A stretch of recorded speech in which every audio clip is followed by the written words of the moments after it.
4 Jazz players, all off the bench. Do they have a future in the Jazz rotation? We touch on it next on Locked On Jazz. Bum bum bum bum bum bum bum bum bum bum bum bum bum pow. You are Locked On Jazz, your daily podcast on the Utah Jazz. Part of the Locked On Podcast Network, your team every day. How are you? I'm David Locke, radio voice of the Utah Jazz, Jazz NBA insider, and today on Locked On Jazz, your daily podcast on the Utah Jazz, we'll look at Talen Horton Tucker, Kris Dunn, Simone Fontechhio, and Damian Jones to see whether or not they have long-term roles for the Utah Jazz. Plus, we got 2 late-game watches, an incredible finish in Boston and Philadelphia, and Atlanta's Quinn Snyder might have exposed something on Boston that will be a problem for them moving forward, and Denver, maybe they're the team we should be rooting for on team building. Plus, we'll play our lottery as well. It's all coming up on today's edition of Locked On Jazz, your daily podcast on the Utah Jazz, giving you insight, expertise, geeky numbers, and hopefully making it way better to be a Jazz fan each and every day. I am David Locke, radio voice to the Utah Jazz and Jazz NBA insider. Thanks so much for making Locked On Jazz your first listen of the day. Tip of the hat to the everydayers who are with us Monday through Friday, making this a regular part of their lives. Thank you so much for being a part of the show. You can do the same by subscribing on any podcasting app. We're free and available on all of them, and it's free. Plus on YouTube, subscribe or follow or hit the bell button to be notified and be a part of the group in YouTube with our great conversations there.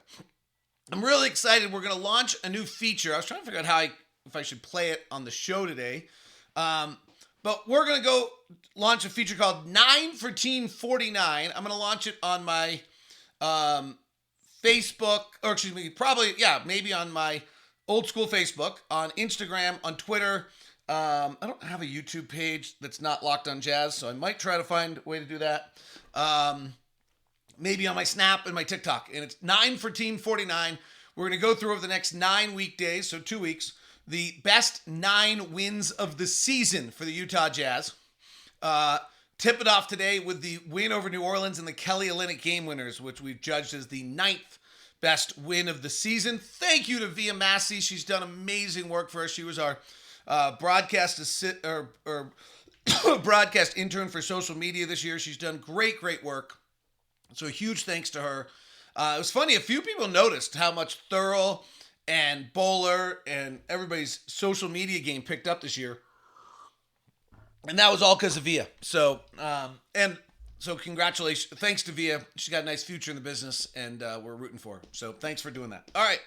So I want to look at some Jazz bench players, and I'm going to count Talen Horton Tucker as a bench player. I know he finished the year as a starter, put up some big numbers, but I think for the long term, and maybe that's going to change, I think Talen ends up being, quite honestly, he started 20 games, right? He started 19 the year before.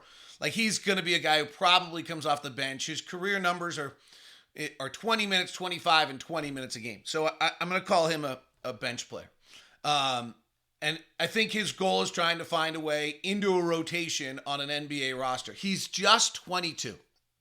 He'll be 22 when the season starts. I mean, he's just still so young, and last year was a major breakout for him. Now, he does have an opt-out, which he probably is going to exercise, I think. I just don't think there's going to be another stretch in his career where he gets that many minutes and is able to put up that many numbers and sell himself with that kind of resume. What Will already found out of Talen Horton Tucker that the Lakers had not found was his superpower. I love Will's phrase on this. I use it all the time. And his superpower was driving to the basket, beating his guy, using that strength and that power to be able to get to the rim. Where he still needs massive development is actually finishing at the rim. He's still not a great finisher at the rim. He got better this last year at 62.7%, according to Basketball Reference. He takes 23% of his shots at the rim, which was lower than it has been in his career, but that's a pretty good little stretch. That's a good number. And then the next stretch is he's not a natural point guard. So what the Jazz found for Talen was this, and we saw him just kind of fluctuate in and out or up and down with some regularity. But with his size and his incredible athleticism, when I talked to a bunch of the coaches early in the year and training staff and asked who the best athletes on the team was, it used to always be Jordan Clarkson. And there were some people that came back and said it was Talen Horton Tucker. But, he took 37, according to Clean the Glass, he took 37% of his shots at the rim, which is in the 75th percentile. So it's really great. His problem is he's only in the 12th percentile overall in shooting, and he's only in the 17th percentile at rim finishing. So he's still going so fast with such power and such force, and then I think he's going to have to. Gordon Hayward went through this. Gordon Hayward shortened his stride so he could get up a little bit more. Talen has these long strides, and so you're stretched out and you can't get up. The other thing for him will be his three-point shooting. His overall three-point shooting was in the 10th percentile of all guards last year. Okay, so that's those two numbers where you want to do most of your shooting, 17th percentile at the rim and 10th percentile shooting threes. Those are two numbers that, are going to determine whether or not he's able to become a rotation player in the NBA. What I do think is important here is a lot of what he did late in the year was against starters because he was starting. And I think his future role is where he comes off the bench. Traditionally, if you're going to play a smaller guard, you're playing him off the bench. And that smaller guard, now suddenly Talen Horton Tucker is your 6'4" backup point guard. And I think you could play him with another scoring guard, maybe a Colin Sexton or someone of that sort, and you might have some real advantages on other teams, overpowering them in that way. His first quarter numbers we've talked about a lot weren't great. That's kind of, I think, revealing to whether or not that's a role he can take. But I do think that 22 years old is the key line here for Talen Horton Tucker. And then there's the strengths and the weakness. The strength is that ability to get to the rim, that bona fide drive, that incredible length, the 7-1 reach. We saw it defensively with regularity. And then he's got to find a way to finish better at the rim. And really what will dictate the range by which he can play is whether or not he can start to make threes and make outside shots. If he cannot, he's got to play with the ball in his hands. That's his only gravity. And he's such a force, you have to guard him. If he can start to make that three, as he did kind of to close the season, you'll recall, he shot the three much better with extended time. I think he was up about 36% in that final stretch. From the time he started the 61st game of the year till they shut him down in the 79th game of the year, his three-point shooting in that stretch was much improved.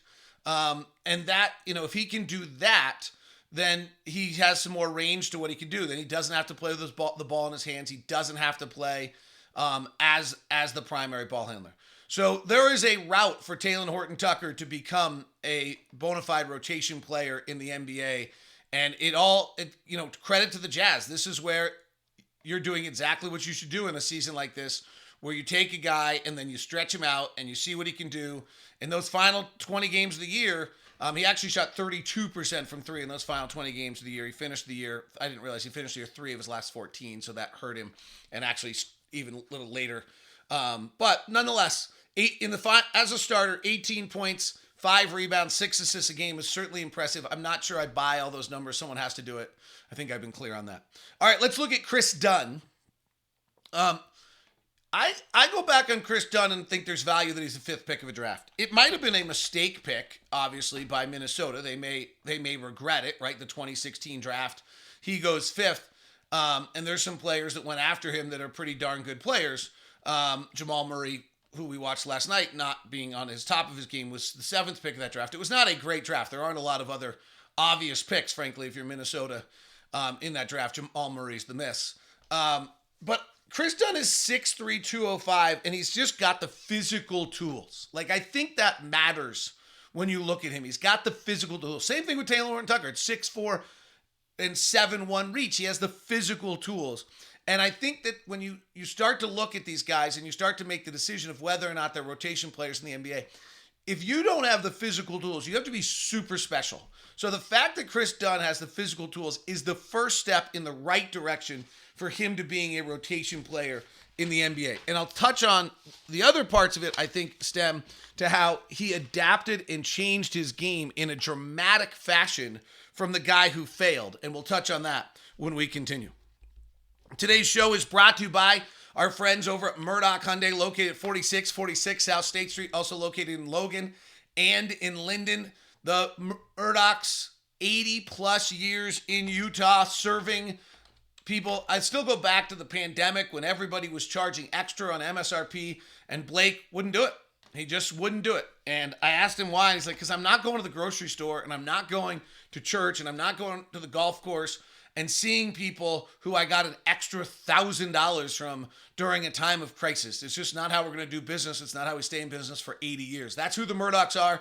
The Hyundai lineup of cars is just unprecedented with the amount of things you can get for your dollar. I always tell you should look at the Hyundai and check it out, and then you decide whether it matches for you, because you do get more bells, more whistles, more safety features for your dollar, and then you've got to decide whether or not that car looks the way you want it. It's all at Murdoch Hyundai, 4646 South State Street. Email me first at dlock09@gmail.com, and we will get you your opportunity for a VIP meeting with any of our experts over at Murdoch. Today's show is also brought to you by Game Time.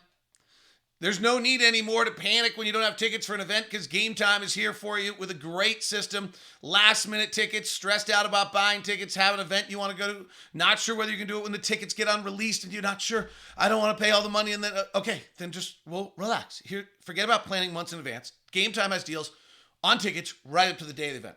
Get exclusive flash deal on tickets for football, basketball, baseball, concerts, comedy, theater, and more. The Game Time app guarantees you'll always get the best price. If you find tickets in the same section or row for less, Game Time will credit you 110%.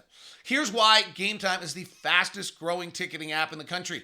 You get images of your seat before you buy, so you know exactly what to expect when you arrive. You buy tickets in a matter of seconds, 2 taps and you're set, and they're sent directly to your phone, so you never have to dig through your email. Download the Game Time app, create an account, and use the code LOCKEDONNBA to get 20% off your purchase. Terms apply. Again, create an account and redeem your code LOCKEDONNBA for $20 off. Download Game Time app today. Last minute tickets, lowest price guaranteed. Thanks so much for making Locked On Jazz your first listen of the day, and thanks to the everydayers who make Locked On what it is. You might have seen our post. Last week was the largest listen week in the history of the podcast network, listens and views. Thank you so much for all of you who are part of it. We just keep kind of growing and exploding, and it's pretty wild to be a part of. Realize it started in this messy office 7-8 years ago now, so 7 years ago. So really thank you for all you've done to be a part of it. Tomorrow we'll look at the rest of the bench players. We're not going to finish them all up. All right, so Kris Dunn, the story to me on Kris Dunn is how he adapted his game. And what Kris Dunn was not, turned out, he got to the NBA at 6'3", 6'4", and he actually wasn't the elite athlete he thought he was. Right? I mean, I really think that's what happened. You go look at him as a rim finisher in his early part of his career. In Minnesota, his rookie year, he's in the 32nd percentile. He goes to Chicago, he's in the 28th and the 24th percentile. And then he tries to figure it out. And what he figures out is, okay, I'm actually can't get to the rim all the time. And so he goes from taking this short little floater, which is not usually a very good shot, but if you're not getting the rim successfully, it might be a better shot. So he goes from taking, and what's interesting about this is he opens up this, he actually ended up opening up the rim just as much for himself, which is a super interesting concept.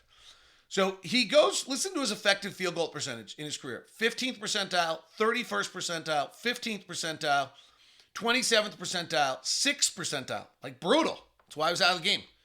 93rd percentile last year with the Jazz. Now, I'm not sure how much I think that's totally realistic. He took 55% of his shots in the short mid-range. It's the highest rate of anyone in the NBA. But this is something that changed in his 14 games with Portland before he got to Utah last year. He was taking 16, 24, 22% of those shots. And then he goes to the G League, he works on his game, and he suddenly takes 44% of his shots in Portland and 55% of his shots with Utah in the short mid-range. He makes 50% of them last year. Okay, if you do that, that's okay. It's a very hard way to live, but it's okay if you can make 50%. And the reason I believe in Kris Dunn is the physical tools I mentioned before, the adaptation of his game, and the fact that he's figured out how to play, and then defensively, he's very, very good. I'm watching the playoffs trying to figure out, like, okay, could he play in the playoffs? Right? Because his three-point shooting, which was really good with the Jazz, was near 50%. Prior to that was 28, 32, 35, 27. Like, I just don't think I can buy that suddenly Kris Dunn became a bona fide 47% three-point shooter. Like, career 31.3, and now all of a sudden 47. Like, he hit the above the break three, took fewer of them. I got it. I'm not buying. And in the playoffs, no one's going to guard him. So I'm watching the playoffs thinking, okay, could he be Gary Payton III? Could he be Davion Mitchell?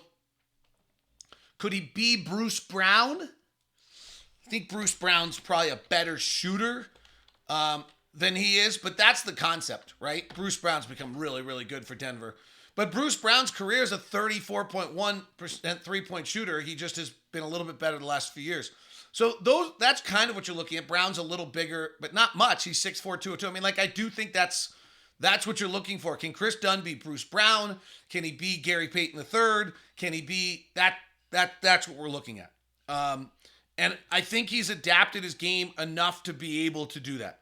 The other one about him, according to Will Hardy, is that he's a great locker room guy.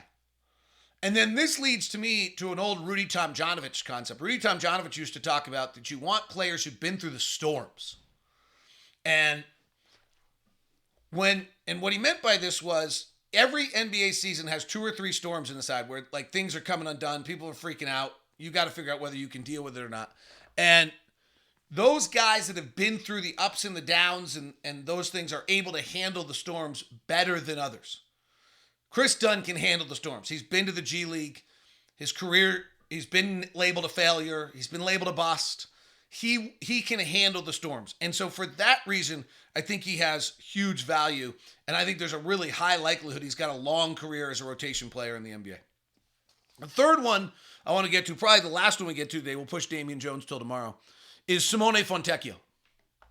This one's super interesting to me. And the one reason I think it's most interesting is on Fontecchio is he's 6'8", 210 is what he's listed at.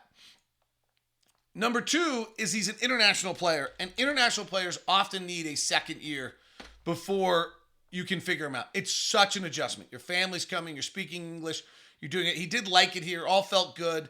Talking to him about it, he seemed pretty, happy about everything that was going on. And so I think you have to let him adapt. He's a better athlete than the stereotypical European player. We saw that over the course of the year. He had wild variance. The ankle injury was part of it. COVID was part of it. His end of the year numbers, frankly, aren't good enough. He has to be a dramatically better player than he was this last year to be an NBA rotation player. Okay? So that let's just be really clear on that. He's in the 32nd percentiles of three-point shooter. He's got to be an elite level three-point shooter. He's not a good rim finisher. He finished 51% at the rim. It's one of the lowest rates you can have of anyone at the rim. He takes 50, 60% of his shots as threes. That's what you want. And the variance that he had in his three-point shooting this year was wild, right? So February was kind of his disaster where he comes off the injuries, and when he comes back, he just can't find it. Like, I think if you run it all the way through, there's a stretch there where for about an 11-game stretch, he's shooting 23% from three. Then he finds it for 3 or 4 games. He goes 1 for 2, 5 for 11, 2 for 4, 4 for 10, 1 for 3, 4 for 7. But then he loses it again. Then if you kind of go back and look, he gets hot. He shoots for about a 10-game stretch. He shoots 40% from three. And then to close the year, he shoots 28% from three. To me, this is really the strangest part about Simone.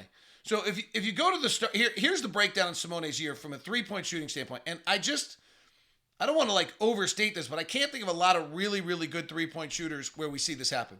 So the first 50 games of the year, Simone plays 26 of them. He's kind of in and out. He's playing about 8 minutes a game. That's really, really hard. He makes 37% of his threes in that stretch. And it's like, okay, let's see what he can do. So then he gets the start. Then he starts to play on February 8th. And if you roll him through from February for the next 10 games, from game 56 to 66, he shoots 23% from three. Then if you take him from game 67 to, let's take it to just for a 5-game stretch here, he gets hot. He shoots 7-game stretch. He shoots 45% from three. Then you close the season when he's back up to 24 minutes. He shoots 27% from three.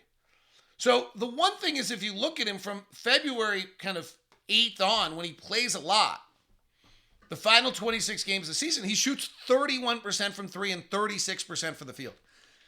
That doesn't get it done. So the question on Simone is, second year in the NBA, relaxed, understanding what's going on, understanding the speed of the game. Can he find a way to make that shot more consistent? And then defensively, can he learn? But with international players, I do think you have to wait. He has another year on his contract, and I think you have to wait.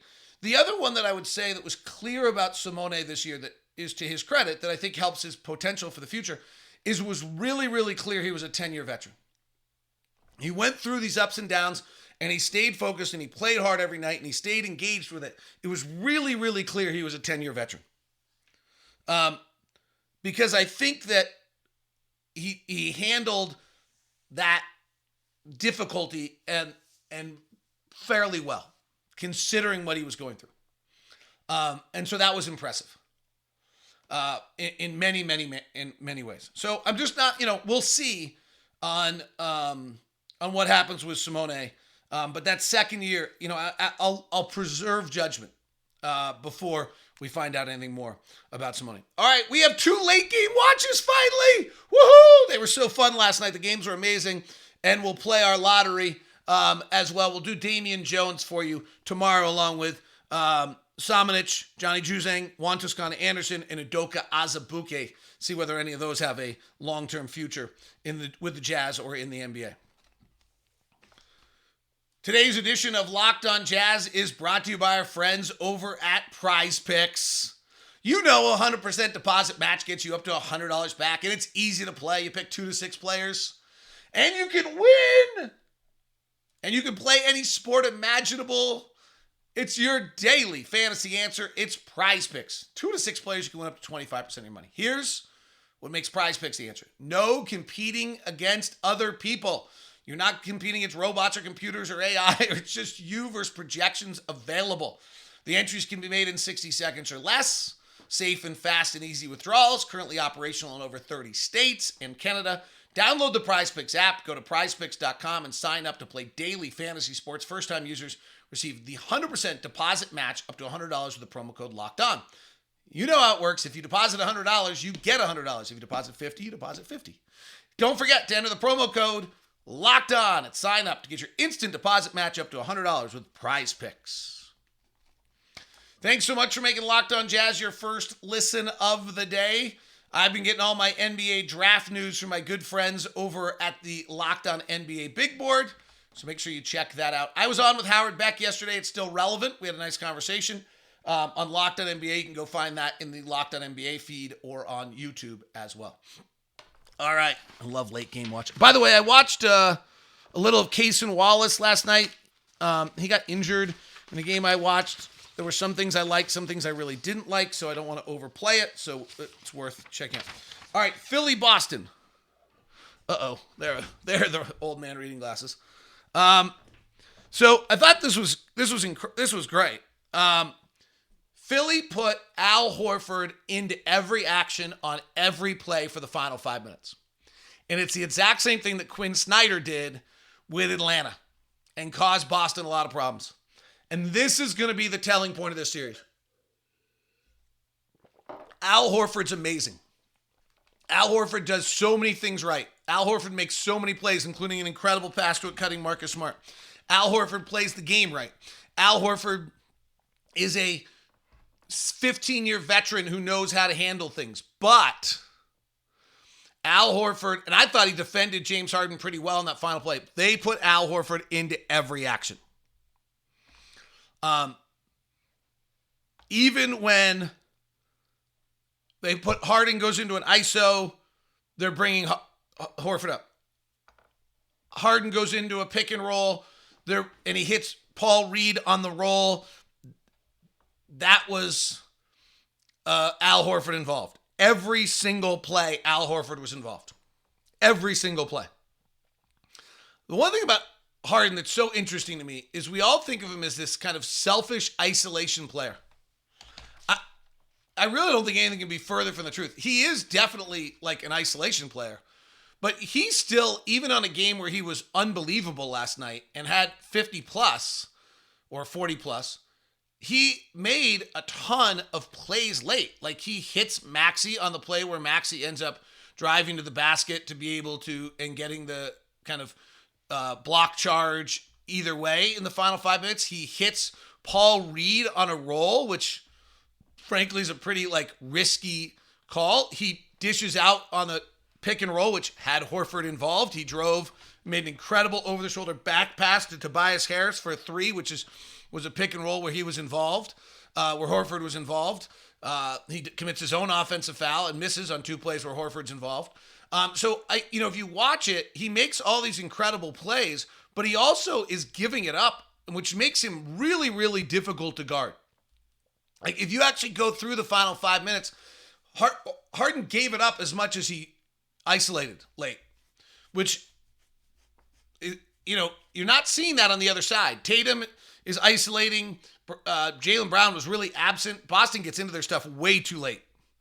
Way too late. And they're so reliant. This was interesting to me on a team that is so loaded with so many different players. To me, they look like they were just like playing around, just waiting for Tatum to go, that nobody else thought it was their turn or thought they should go other than Tatum. And so they get so late into it. And then on the key play of the game where Brogdon throws the pass to Maxey, which becomes the fast break layup that changes the whole game, there's like 1 on the shot clock and he's not taking the shot. He's throwing it back to Tatum.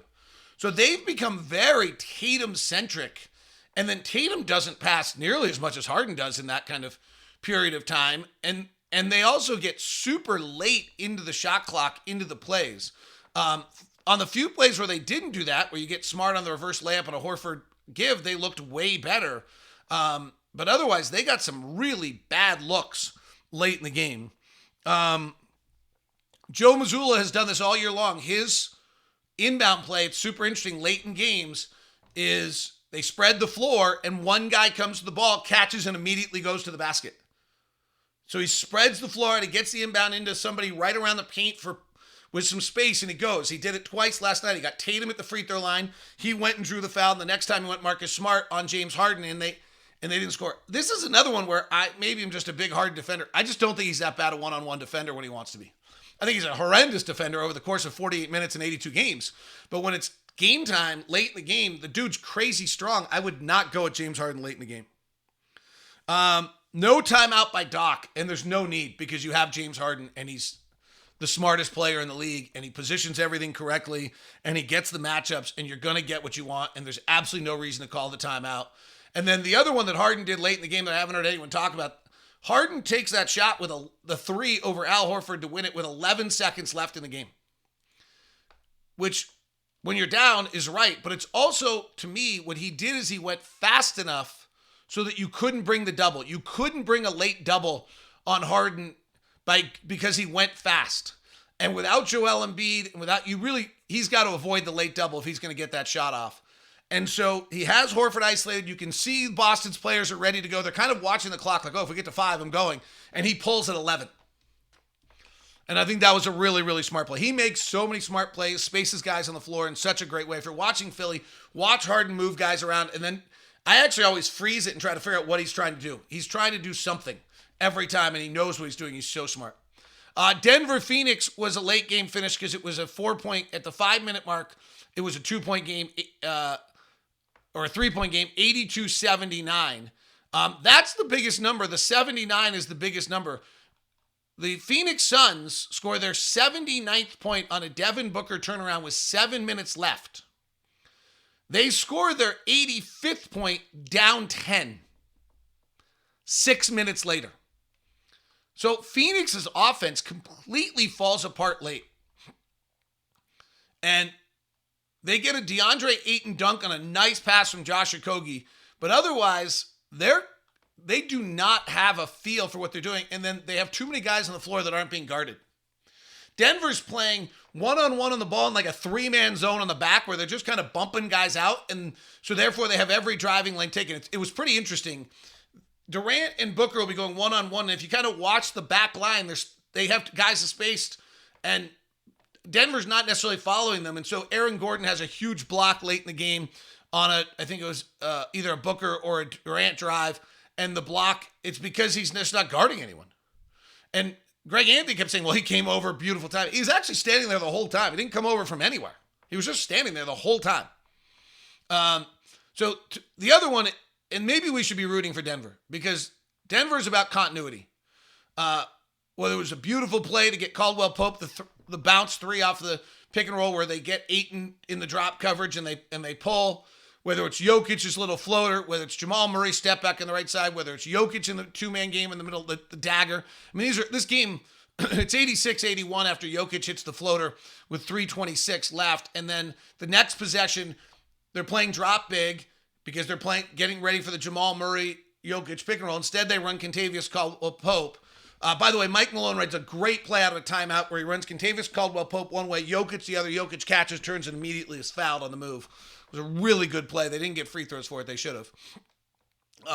So that was at the 3-minute mark with it at 86-81. So then out of that, they come and they run Kentavious Caldwell Pope off a pick and roll, getting Ayton involved. He buries the three. They go up by 8. Next possession down is a two-man game. Murray hits a tough fadeaway on the right side. Sometimes you just tip your hat. And then the dagger is they play the two-man game in the middle of the floor, just totally calm, slow, and Jokic just hits a little 15-footer and the ball game's over. Beautiful execution by Denver, both offensively and defensively, late to take control of this series. All right, loved it. Late game watches. That was clearly one team that had been together versus one team that hadn't. I mean, it's an interesting, it's an overplayed narrative, but I think it's true. All right, let's do our lottery. We're sitting at 9th. We're sitting at 16th. We're sitting at 28th. We'll hold at 16 and 28. The number one pick of the NBA draft goes to the Houston Rockets. The number 2 pick goes to the San Antonio Spurs. Tanking is worth it.